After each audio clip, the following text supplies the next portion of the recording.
கேவல நிலையில் ஆணவ இருட்டறையில் அழுந்திக் கிடந்த ஆன்மாக்களுக்கு அருள் புரியும் பொருட்டு வினையின் காரியங்களாகிய தனுக்கரண புவனங்களோடு கூடி உயிர்கள் வாழும் சகஜ நிலையாகிய உலக வாழ்க்கையை இறைவன் இட்டான்.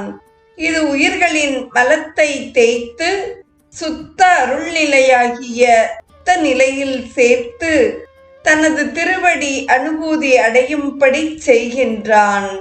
ஆதலால் இறைவன் இல்லை என்னும் மாயையில் இட்டது அநீதி என்று நீதியே ஆகும்.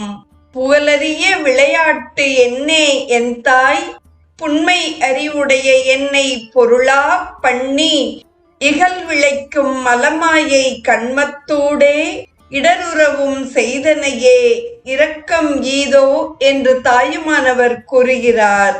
பாசத்தை